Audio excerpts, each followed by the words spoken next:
Hey guys, today we'll do the unboxing and overview of the Shure SRH940. So these are professional reference headphones from Shure. Shure is a historic American company that's been in the audio industry a very long time. They're mostly well known for their microphones. They're fairly dominant, I would say, in the microphone industry, especially when it comes to their dynamic mics. Especially I think most people in the audio industry know of the SM57 and SM58 microphones. They've been used by countless artists over the decades, especially for live recordings and stuff. Yeah, they've been around for a long time, since the 1930s. And while they're probably best known for their microphones, they do make other equipment as well, like headphones, professional headphones like this one, and also, yeah, IEMs and stuff like that. I've used Shure IEMs in the past before as well. They've been a long player in that industry too. But today we're looking at the SRH940, which sits right in the middle of their headphone lineup. Shure doesn't really make like that many headphones, and they don't really go very high end either. Their highest end headphones are the SRH 1840s, which are open back, and the 1540s, which are closed back. In both of those, I've done a review on before.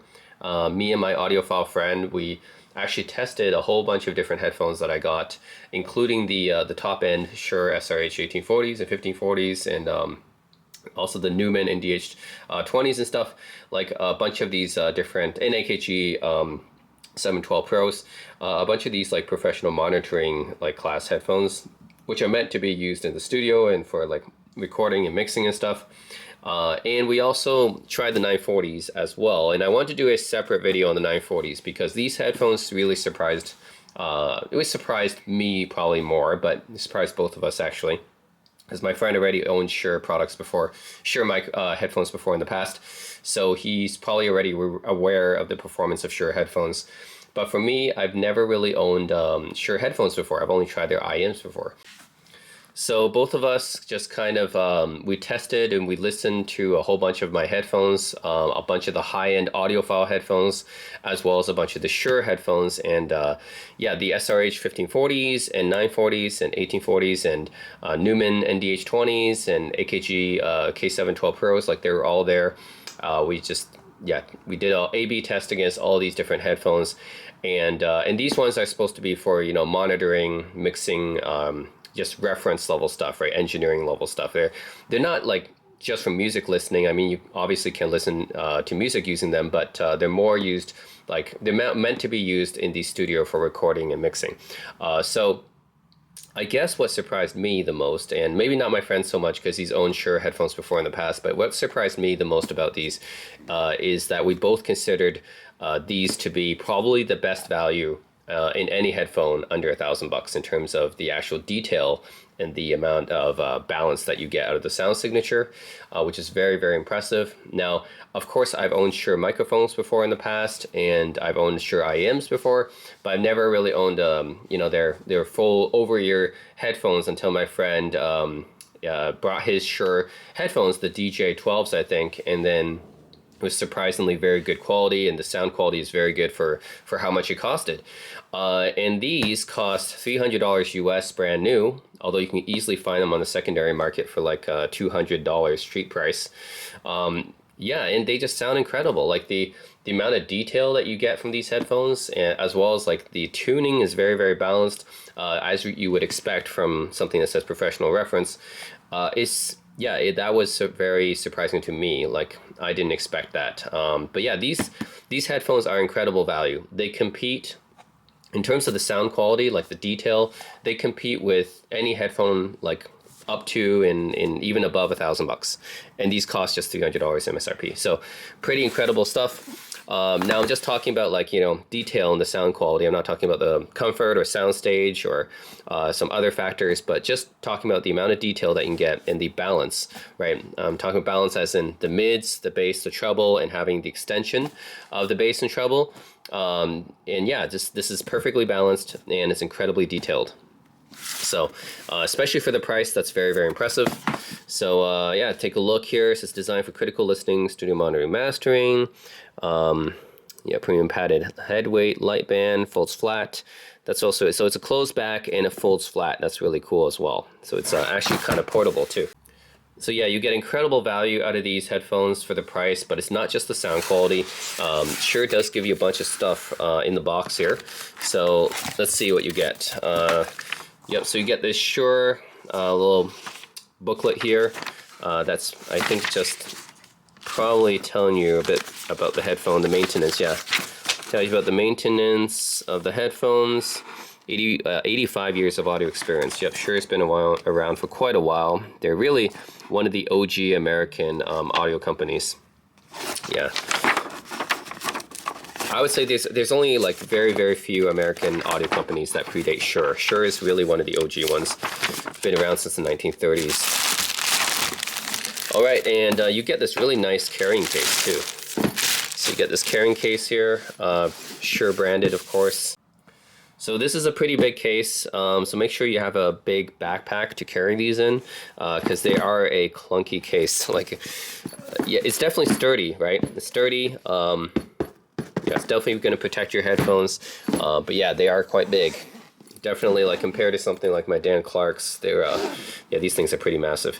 All right, open it up, and this is what it looks like. So this is what the headphones look like. Again, these are not going to be the best built headphones. At this price range, you would not expect that. And they're not the most comfortable headphones either. As you can see, there is like some little bit of padding here on the headband, but yeah, it's like not going to be the same as that premium leather headbands that higher end headphones have. And they fold up, which is nice. They fold up like this, so it's very portable actually. Oh, it does come with a carrying case, actually. It's not just this case here, but you get a soft faux leather carrying case here, I guess. It's nice textured here as well. So you get a lot of goodies, actually. Shure gives you a lot of goodies for this price. Yeah, so you get this carrying case here. So this will be easier for you to transport these headphones. Like, I wouldn't necessarily carry this big case around, but the smaller one would be fine, I guess. So yeah, it's nice to give you two, actually. They give you a little carrying bag, and they get a carrying case. So did I call this a case? My bad. This is a carrying bag. Yeah, so you get like a carrying bag or carrying sleeve or pouch or whatever you want to call it. This is definitely easier to carry the headphones in, but it's not going to provide as much protection as this case, but this case is a lot bigger. Also, let's see, you get a bunch of cables here. So these are... you get two sets of connector cables. You get one set of coily cables. So these ones are coiled. And the Shure connector is just this one, I guess it looks like a 3.5 millimeter connector here to 3.5.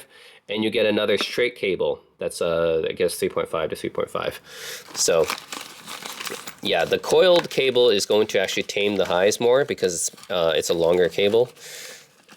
Yeah, I'm just put the straight cable. I'm probably just going to use the coiled cable because that's, I guess, what they recommend to you out of the box. Although you have the option of having a straight cable here, which is nice. So they give you, yeah, two sets of cables. One of them straight, one of them coiled. The coiled cable is going to tame the highs down because, yeah, the longer the cable is, the higher the capacitance, and it's going to roll off the trebles a bit, which I guess is okay for this since they actually included the coil cable here by default. That's not all though. Not just two sets of cables, you also get extra ear pads as well. So these are extra ear pads. I don't believe they changed the sound in any way because they just seem like the same as the stock ear pads. But these are nice felt ear pads, so yeah, so in case you wear out the stock ear pads, you get an extra pair. So that's pretty nice. So again, Shure gives you a lot. I'm not just talking about the sound quality of the headphones themselves, but they give you a lot in terms of the accessories and extras. So yeah, you get this hard shell case, two sets of cables, and two sets of ear pads, and you get an extra carrying bag. Like for this price, pretty incredible stuff that Shure gives you. So yeah, now on to the headphones themselves. So yeah, they look like this. Again, in terms of the construction, it's all plastic. So yeah, you're not going to get like a premium build quality at this price point. And that's okay if you don't care about that much. Like if you just store it in the case and stuff, it should be fine. Like I know a lot of people probably care about the durability and stuff, but As long as you, use it properly and store it in the case, it should be fine. Not just like tossing it around all the time. These are not the most comfortable headphones. Like I said, they got a little bit of padding here, but not very much. The ear pads are okay. Like I said, these are just like felt, cloth or plush ear pads here. Yeah, it's not that bad. It's okay. It's not going to be as comfortable as a Beyerdynamic or a lower end Audio Technica, but it's fine. It's not going to be as uncomfortable as like an Audis, for example. Those are pretty uncomfortable. Yeah, so I think overall it's okay. Actually, I think it might be more comfortable than my Fostex as well. But yeah, not as comfortable as my Dan Clarks or anything. But probably more comfortable than a Hi-Fi Man or an Audis. So yeah, they fold down compactly like this. So this is in a way that's reminiscent of some wireless headphones, like my old Sony 1000 XM3s, which ironically, the wireless headphones Sony sells now, the XM5s don't even do this. And these are not even like meant to be portable headphones, but they are more compact than some wireless portable headphones are. So yeah, that's pretty cool. Anyways, I am going to, so the connector is here. You only have one connector, which I guess you get a stereo connector here, which you can fit it in. So yeah, here it is. Yeah, so you just have to fit this stereo connector in like this. Yep. I think it just fits in like this, yeah. It's not the most secure fit, but I guess it works. Wouldn't be this end, yeah. It'll be this end. You just twist it, okay. Yeah, it's not the most secure fit, but I guess it'll work. So yeah, that's it. Then I'll be testing this against some higher end headphones. I'll have my other, I guess, balanced sounding headphones on, on tap for a test. So I'll compare it to my Dan Clark Aeon 2 closed, and my Hi-Fi Man HE1000 V2s, and my Fostex TH610s. I think those are probably the most balanced sounding headphones that I have. So I'll test it against the Shure SRH940s, and keep in mind that those headphones are all much more expensive than this. This is a $300 headphone MSRP. You can easily find it street price for $200. So yeah, I'm going to compare it against like $1,000 headphones basically. And you guys might be surprised because these headphones definitely punch above their price for sure. For the amount of price that you, for amount of performance that you're getting, for how much you pay, is incredible. Like I said, me and my friend did an A/B test from all the Shures together and against every other high-end headphone that I owned. These include, Sennheisers, Focals, Hi-Fi Mans, Dan Clarks, Audis, like all these other brands. The SRH940s, yeah, hands down the best value for under $1,000. It really competes with any headphone up in and including the $1,000 range. Except for maybe the Hi-Fi Man Arias, but even that's pretty close. And that's really like approaching the $1,000 range. But yeah, it's pretty surprising how much performance this headphone has. So yeah, I think in terms of tonal balance and detail retrieval, these headphones will compete with up to and including any $1,000 headphones. So yeah, I really believe that these are top class headphones for the price that you're paying. These are incredible value. Get incredible performance. Now, I'm not going to talk about soundstage or comfort or build quality. That's other factors that the 940 is not good at. But in terms of the tonal balance and detail retrieval, yes, this will compete with any headphones up to and including $1,000. And either way, even if you don't care about the sound performance, you have to admit that Shure at least gives you a lot of great accessories here, right? Like with this hard shell case, carrying bag, 2 sets of cables, and an extra set of ear pads. Yeah, they certainly give you a lot for the price. So, all right, yeah, stay tuned for a comparison, and I'm going to do a subjective listening comparison, and then I'm going to do an actual comparison test so you guys can kind of hear what it sounds like. Yeah, so left and right, it's very easy to see. It's just on the side of the hinges right here. So very easy to see left and right, which is good. A lot of headphones, they don't clearly mark them, so it's kind of annoying. Alright, so now I have the Shure SRH940s up against a few of my other, I guess, reference level headphones, and I use that to mean that these are all pretty balanced sounding. So I have the Dan Clark Aeon 2 closed, very balanced sounding pair of headphones. The Fostex TH610s, which honestly has a bit of a mid-forward type of signature, but is still reasonably balanced. Nothing's really pushed up too much on these. Then the HiFiMan HG1000 V2s, which are also very, very balanced. So yeah, all these headphones, like, to be fair, they're not like a very neutral pair of headphones like Full Cal Clears or Sennheiser HT650s or the Shure SRH 1840s. Those are actually very, very neutral. But yeah, or the HT800s for that matter. But yeah, these ones are, you know, they're fairly balanced. They're not like completely like totally analytical or neutral or anything, and that's why I still have them, because I don't like too flat or analytical. But yeah, we're gonna test these out against them. And no, this one is a lot cheaper than any of these headphones, but what I'm trying to get at is you can get pretty much the sound quality of a lot of these with something like this, the Shure SRH 940s. Like I said, this is great value for the price. You get great sound out of this, and I just want to, again, give you guys my subjective opinions on the sound quality of this, just comparing these side by side. All right, so we're going to start out. I'm going to use my DAP. This is my Hibi RS6, my DAP, which has a pretty good DAC in it. It's a custom R2R DAC. So yeah, I'm just going to play some songs on this, and then yeah, test it against the more expensive headphones here. All fairly, you know, balanced headphones. So it's...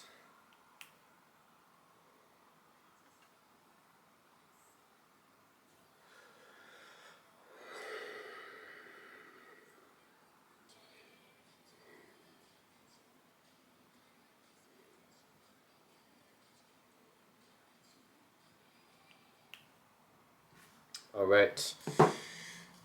Oh man, these are very, very good headphones for the price, like I mentioned. So let's just go over the things I don't like about this headphone, and then we can, you know, talk about the positives, because there is definitely more positives than negatives here, and then do some comparisons. So first, the things I don't like about this headphone: it's obviously cheaply built. This is all plastic parts and stuff. It's not the most comfortable pair of headphones. Like I said, you have like a little bit of padding up here. And then these cups are just, yeah, they're almost like on-ears. They just kind of press up against your head like this. So it's not like the most comfortable pair of headphones, and definitely Shure's higher end stuff is more comfortable than this. So yeah, and the soundstage is pretty small. It's not like a, well, I would say it does have soundstage, but it's not like a particularly wide soundstage. Of course, it's a closed back and everything. So yeah, that's pretty much all the negatives, because there's a lot of positives about this one. The positives are, well, the price. Like this is like a $300 headphone brand new, but you can get it like street for $200, and the sound quality is just insanely good for that price. The amount of detail that you get out of these is, yeah, like I said, it's rivaling any headphone up to and including $1,000. So yeah, pretty impressive. And I've listened to stuff like you know, Full Cal Radiance and the Full Cal Clears, like that's past the $1,000 mark, and this is like pretty much like close to that level, and this is like a $300 headphone. So pretty amazing sound quality for that price. Lot of like, it's a reasonably balanced sound, so nothing's really pushed up too much. Everything's reasonably detailed, and it's not pushed up too much. So yeah, bass, treble, mids, everything's very well defined. There's a lot of treble extension and bass extension. So I guess the trebles could be a bit better, like it could be more prominent on here. But otherwise, yeah, it's still pretty good. It's like everything is just fairly balanced on this pair of headphones. So this is really what I would consider to be the professional monitoring headphones. And I remember putting up against, you know, the AKG K712 Pros, or even the Newman NDH20s, like these just smash them, right, in terms of the detail and the sound quality. And they're honestly just as balanced, and they have even better treble and bass extension than those headphones. Of course, the Newmans have more bass, but it's not really a good bass. It's like a bloated bass. So anyways, Yeah, these are a very good pair of headphones. Um, I have to say, like for comparison wise, if I want to compare this to the higher end Shures, so there's two top of the line Shures, with both of which I've tried. The SRH 1540s, which are the closed back Shures. Those ones are quite different signature wise. Those ones have a more fun signature, so they actually have a pushed up bass.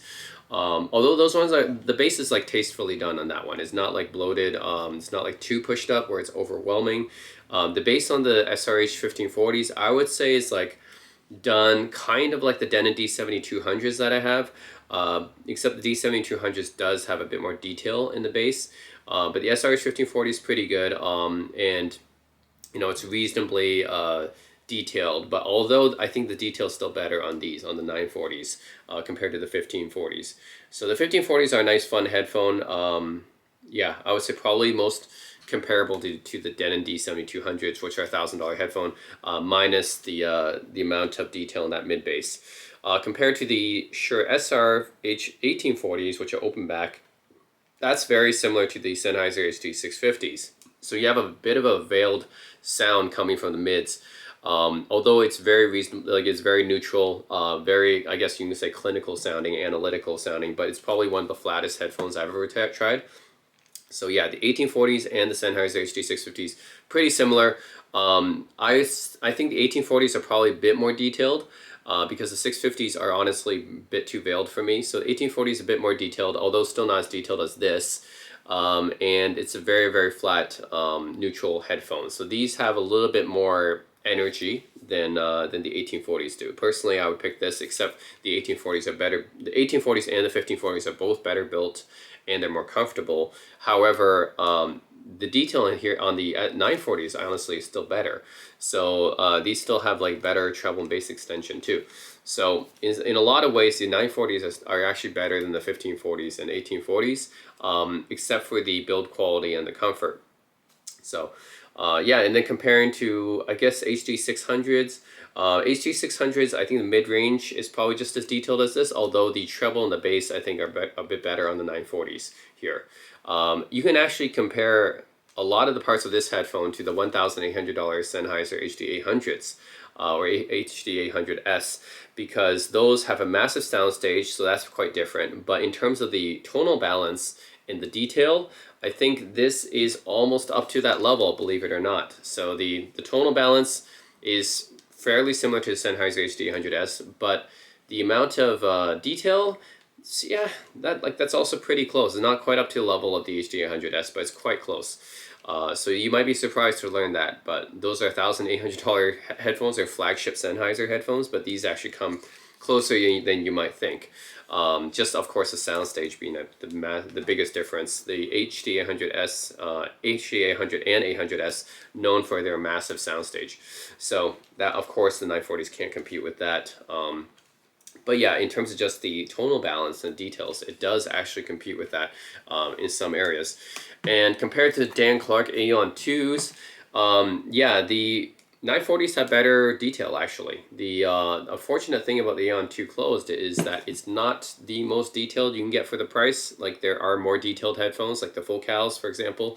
Focal Clears, and actually maybe even the Allegias. Yeah, maybe the Allegias, definitely the Elex, and the Clears and the Radiants are all more detailed. So all the Focals around this price range, Celestes probably as well, are more detailed than Dan Clark Aeon 2 closed. However, these are very comfortable, and they have a pretty good soundstage for a closed back. I think in terms of closed back soundstage, Dan Clark's one of the best at that. So there's that going for it, but no, it does not match the detail of the 940s. The Fostix TH610s, I do like the mid-range on these, very detailed, wide mid-range. So the mid-range, I think I might actually prefer the TH610s by a bit over the 940s. However, if you're looking at everything else, pretty close actually. Yeah, I actually think maybe the 940s have better bass and treble extension. And of course the Fostix TH610s, they look better because, you know, wood cups and everything. Otherwise, pretty close, I'd say. And the TH610s are honestly my favorite Fostix, so that's saying a lot. These are, I think, Fostix's best models. Out of all their headphones, I like the TH610s the best, so that's saying a lot. If I say it's pretty close between these two. And the HiFiMan is HE1000s. These ones are probably, in terms of just detail and soundstage, my best overall headphones. Like, they're very, very resolving, very accurate, very detailed, and the soundstage is incredible on these. Is probably, I don't have the HD800s, so in terms of soundstage, this is probably my headphone with the most soundstage, right? This is a soundstage king for me. So obviously the 940s cannot match the HE1000s in soundstage. The detail though, actually, the HG1000 still wins, but it's not by that much. So actually, yeah, these come pretty close. Like I said, these come close to the HD800s. The Sennheiser HD800s is pretty close to the HG1000s in detail. They're roughly on the same level, and the 940s is like right behind it.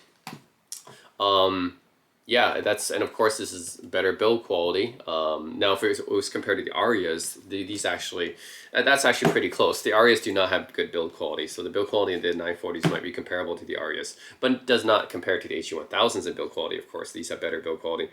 But yeah, I would say that aside from the soundstage, it gets pretty close. It's not exactly this level, but it's pretty close, and it's definitely closer than you guys might think. So anyways, that's my comparison. I think the 940s are very, very good value. Like I said, if I'm comparing it to like $1,400 headphones, $1,800 headphones, I'm saying it's pretty close to those headphones in detail. The only major thing that's lacking compared to those headphones like this is both the HD800s and the HD1000s obviously have bigger soundstage, and they're built better. So I think those are the probably the biggest advantages, and that's what you're paying for. But in terms of yeah, the sound quality for the price, you cannot beat the Shure SRH940s. These are just probably the best value headphones you'll find under $1,000. Like I said, they're more detailed than the $900 Aeon 2 closed. They have actually better bass and treble extension than the $700 Fostix T610s, and in mids are pretty close as well. And then yeah, it actually has more detail than both of the Shure higher end models. So yeah, compared to the SRH 1540s and 1840s, these actually have more detail than both of those too. So yeah, very overall, this is an incredible value. So I don't know what else I can say, guys. Like, yeah, you have a detail comparable to that of a Focal, and you have honestly better bass and treble extension in some areas. And yeah, like I said, this will compete with any headphone up to and including $1,000. Sometimes you might get close to those over $1,000 if you're only talking about the detail and resolving quality. Of course, these, if you're getting past that, and then you're looking at open back headphones like the HD1000s and HD800s, then soundstage obviously cannot beat open back headphones in soundstage, especially not those not at that level. But yeah, I mean, compared to just give me any close back headphone under $1,000, SRH940 can compete with the best of them. Oh, another one's the Meze 109 Pros. The thing about Meze 109 Pros is I don't think those have as much detail as these either, honestly. Those sound good, of course, but I don't actually think they're actually worth their price either. They look really good. They're very, very comfortable, built well and everything.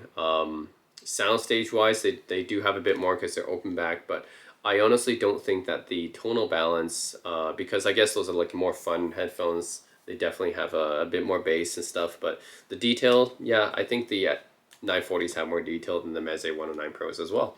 So anyways, it beats a lot of headphones that are just, triple the price or even 4 times the price sometimes. So anyways, very, very good value headphone. Not only that, but it comes with a bunch of extras too, right? You got a carrying bag, carrying case, extra cables, extra ear pads. What can I say? Out of all the headphones I've tried, these are the ones that surprise me the most, and these are the ones that have absolutely the best value out of any headphone I've tried. $300 MSRP, you can find them at street price $200, and they compete with $1,000 headphones in detail, in sound quality.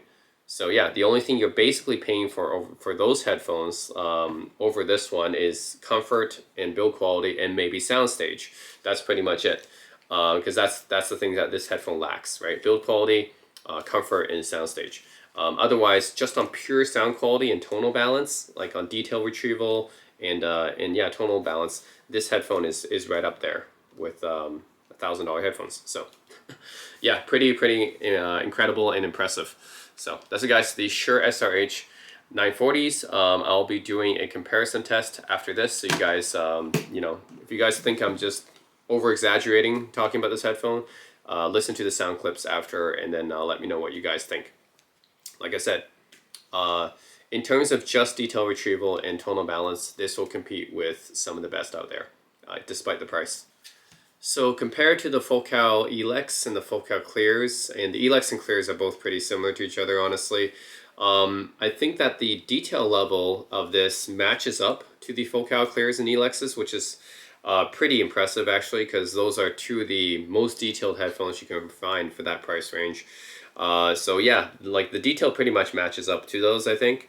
And I actually like the sound signature of this a bit better, because the problem with the Elex is that, well, especially the Elex, I think the Clears are a bit better tuned. The Elex is just too clinical for me, like very neutral, clinical. So yeah, think of the HD 650s and stuff, or the Shure SRH 1840s. Like that type of sound is very reference, but it's a very flat. So that makes them very good reference headphones, and these are too, don't get me wrong. It's just that I feel like yeah, this one has a bit more energy to it. So yeah, a bit more dynamic, you know, a little bit more bass and highs compared to the Elex, which I felt is a very flat headphone. The same thing with the Legias in a way as well. Those are pretty flat as well. So yeah, I actually prefer the sound signature, the tuning on these better than the Elex. But the Clears, it's a bit harder, because the Clears actually have a better tuning than the Elex do. Although the detail level is pretty similar. So yeah, I would say that at that point it's almost like a toss-up, but then the Clears are just way more expensive than these two. So yeah, anyways, I think that's what I would go with. I'd probably take these over the Elexes, but Clears is a bit more of a toss-up. Anyways, you know, both of those are very, both of these headphones are very balanced. You know, reference sounding headphones, I guess you should say, very detailed as well. So yeah, I would say that's an accomplishment for sure, because Focal has been making some of the most detailed headphones on the market. So that's an accomplishment for sure, I would say, because Focal makes some of the most detailed headphones on the market right now. So anything comparable in the detail retrieval resolution, that's an achievement. So yeah, yeah, major win by Shure, especially, you know, coming from this price range.